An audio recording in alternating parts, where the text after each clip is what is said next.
So I'm going to issue you all with a challenge, and that is prove to me that you can go racing with lapped cars in situ.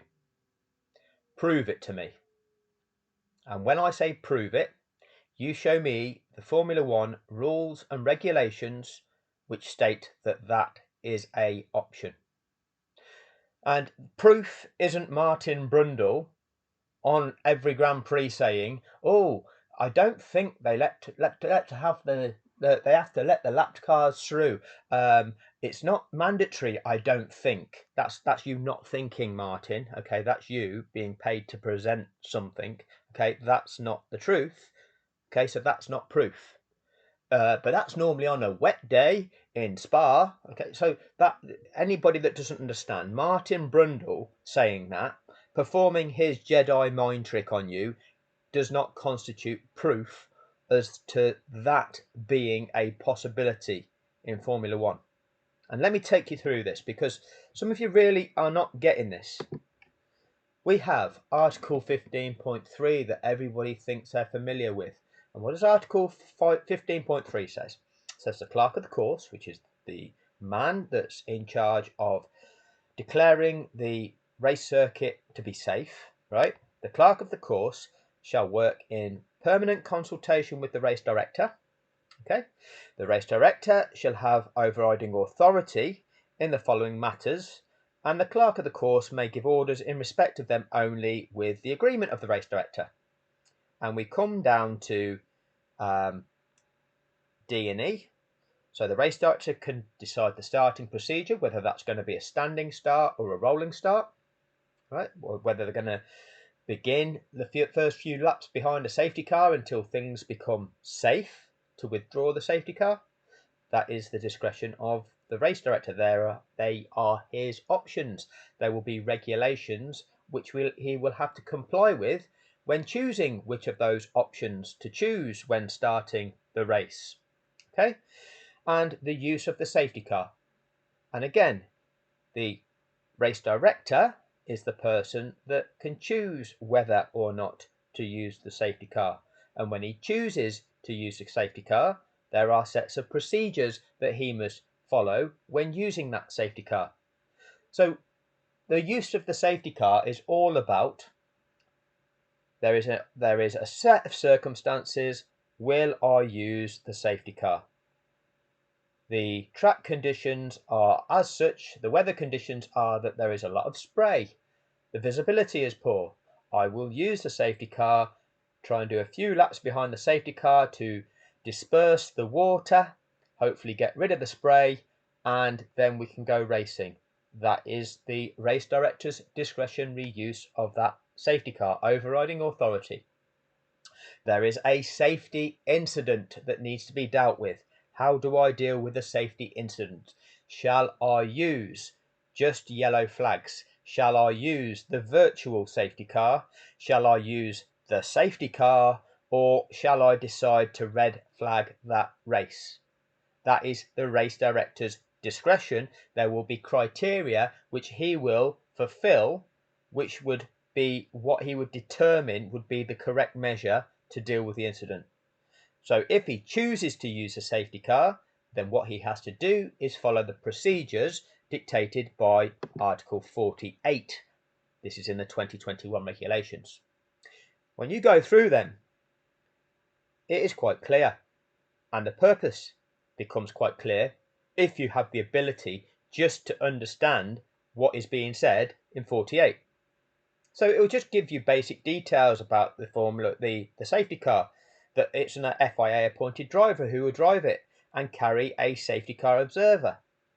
And it will tell you how it is used before a race, okay? And how it may be used to neutralize a sprint qualifying session or a race. It will only be used if competitors or officials are in immediate physical danger on or near the track, but the circumstances are not such as to necessitate suspending this qualifying session or race. So you'll use the safety car in situations where people are likely to be in danger, but you don't need to use the red flag to stop the race. Quite simple. When the order is given to deploy the safety car, the message "safety car deployed" will be sent to all competitors via the messaging system. That's quite simple, isn't it? If I'm going to use a safety car, we send the message out. Let everybody know it's a safety car. Quite simple.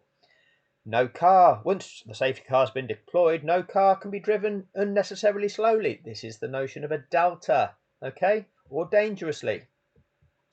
48.6. The safety car will join the track with its orange lights illuminated and will do so regardless of where the leader is. Once that decision is made to deploy it, off it goes and it gets out onto track. It doesn't it doesn't have to wait to pick up the leader. Okay, it will go out on track. A decision will be made there and then as to whether every car will line up directly behind it, or sometimes that safety car will wave by the cars which aren't the leader. It all depends on the circumstances, and this is at the discretion of the race director and the clerk of the course based upon the situation they're dealing with.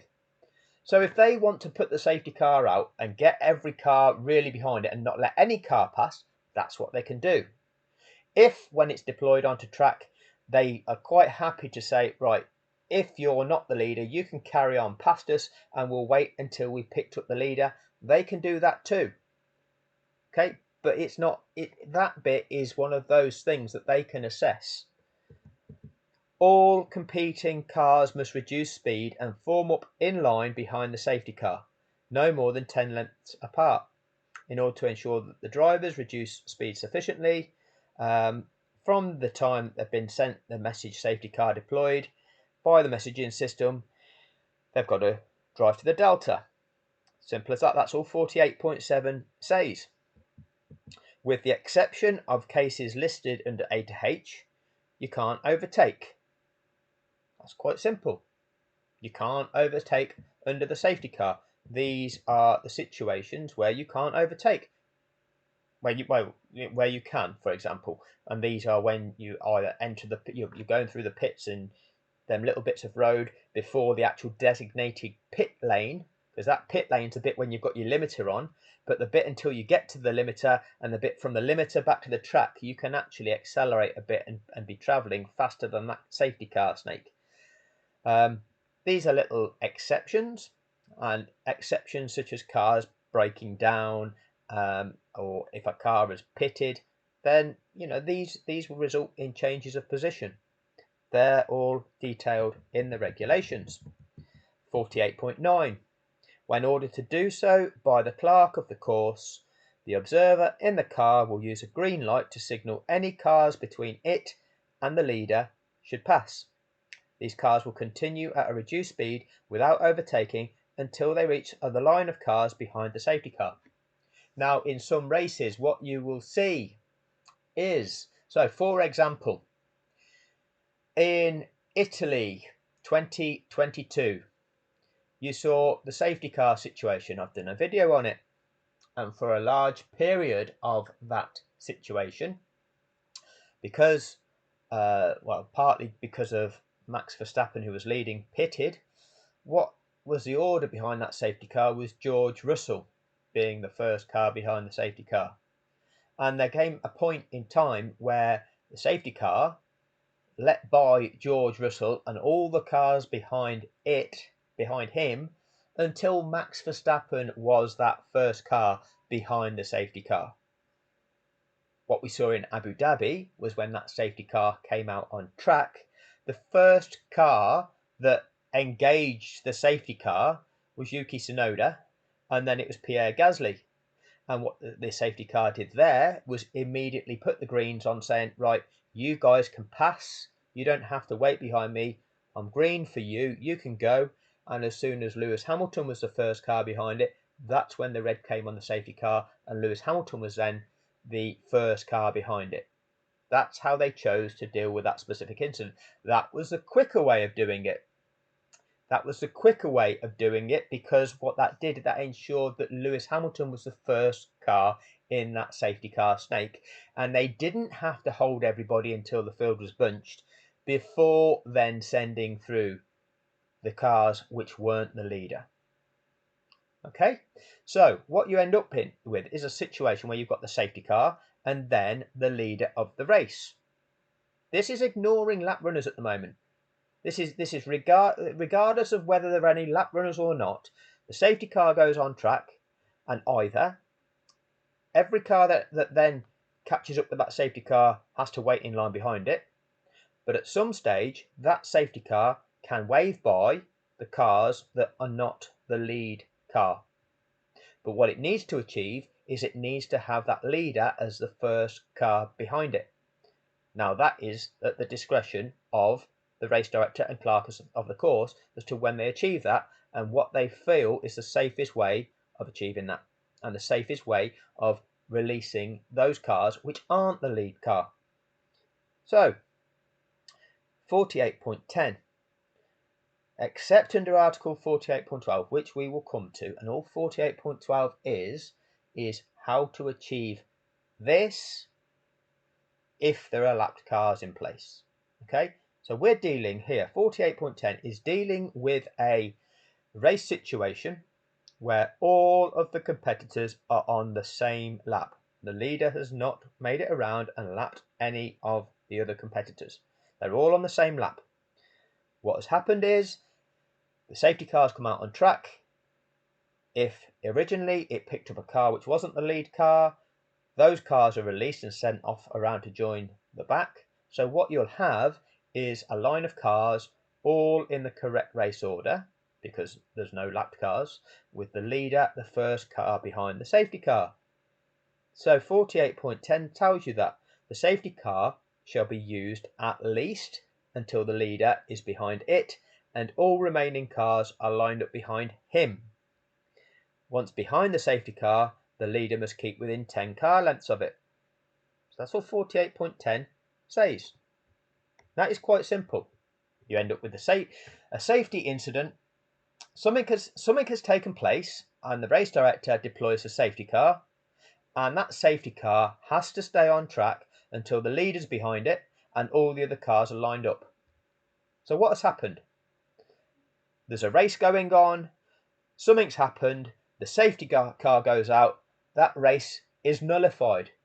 Whatever has taken place up until that point is nullified, and you are now resetting to a situation whereas all of the competitors are lined up one by one behind that safety car. That is what has to be achieved.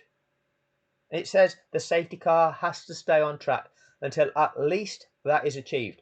Now what you will hear from Brundle and from Crofty in every race since 2012, oh, are they going to bring the safety car in this lap? When are we going to get going? When are we going to see that? What do the regulations say? What do the regulations say? And is it coming in at the end of this lap? What do the regulations say? Who do you believe? What do the regulations say? And when Brundle and Crofty say these things, oh, is the safety car coming in at the end of this lap? Are they going to even release the lapped cars? I don't think it's mandatory. They don't have to. Right. So, but what do you then see? Do you ever see Brundle and Crofty's words ever come true? Or do you see played out what these regulations say?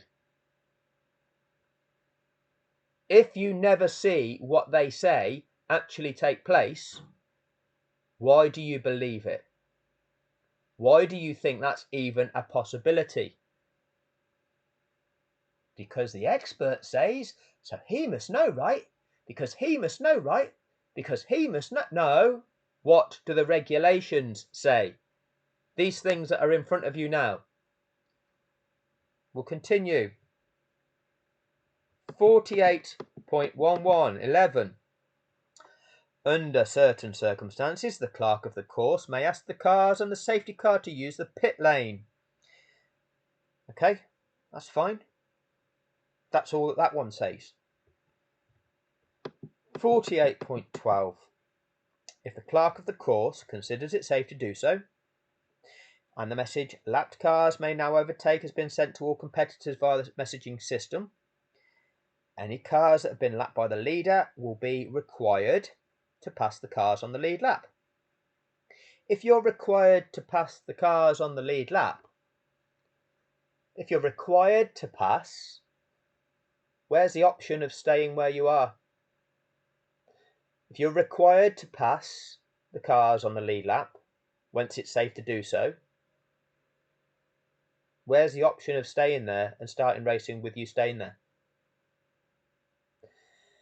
It will only apply to cars that were lapped at the time they crossed the line at the end of the lap where they crossed the first safety car line for the second time after the safety car was deployed. So, it's qualifying criteria.